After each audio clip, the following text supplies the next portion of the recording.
Hello, my name is Aidan Mendel, and this is my persuasive speech about the inhumane treatment and targeted attacks of ICE. Picture being confined behind bars, your basic needs ignored, and your health deteriorating, and your voice silenced. Not for a crime, but because of your nationality. We all believe in human dignity, justice, and the idea that every person, regardless of origin, deserves basic human rights. When one group is deprived of that, it undermines our shared values and society as a whole. I want to share with you some of the major conflicts asylum seekers face in this country, being the inhumane treatment within ICE detention centers, the targeted attacks carried out by ICE operations, and the resulting systemic harm.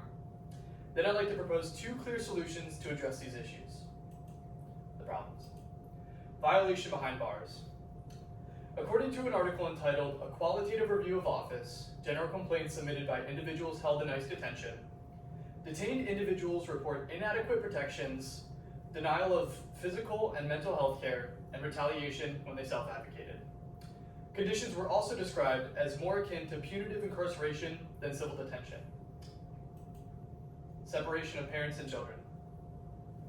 According to an article entitled "Ice Ice Baby, the de facto termination of parental rights by an enforcement," thousands of children were separated from their parents under ICE enforcement, and many families were never reunited due to poor tracking and lack of accountability. About 77% of immigrants in ICE detention also have no legal representation, with many being deported without fair hearings, violating basic due process rights. Targeted attacks. According to an article entitled "Rotten to the Core, Racism, Xenophobia, and the Border and Immigration Agencies," data shows that immigration raids are concentrated in communities below the poverty line, discriminating against legal U.S. citizens. Also, while the DHS adamantly denies disproportionate immigration stops, they are often carried out by simply hearing a non-native language. Misappropriation and power of funds. According to an article entitled "The Trump Administration, Attacks on Unaccompanied Immigrant Children and Their Family Members," ICE detention costs U.S. taxpayers over $3 billion annually. Much of this funding goes to private prison corporations profiting from their detention. ICE also has an established budget of over $10 billion within the last year, with a proposed budget act increase of $75 billion over the next 4 years. The solutions. According to an article entitled "Jailhouse Immigration Screening," they have narrowed the scope on jailhouse immigration screenings to align strictly with federal removal priorities rather than arbitrary targeting.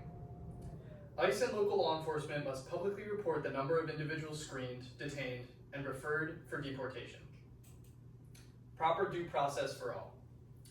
According to an article entitled "Unshackled, the Due Process Rights of Asylum Seekers," every detainee should have access to legal counsel, including free or low-cost representation to navigate complex immigration proceedings.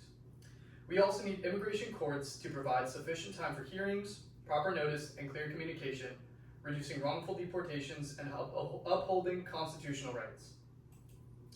A call to action. To address the problems imposed by ICE, we must increase oversight, ensure facilities are regulated, and protect innocent families. There needs to be a limitation on the abuse of power, mitigation of racial profiling, and holding agents accountable for misconduct. Finally, expanding on access to legal representation and safeguarding due process rights to reduce wrongful convictions and deportations. I implore each and every one of you, whether you're a student, community member, parent, or advocate, to demand that ICE be held accountable. Support legislation that limits plenary power and the subjugation of innocent migrant families. These problems aren't distant nor abstract. They are happening on our soil and under our watch. We cannot stand idly by while families are torn apart, rights are ignored, and vulnerable people suffer in silence. Speak out. Demand accountability, support humane reform, and push for policies that protect due process and abuse and ensure fair treatment for all. Thank you.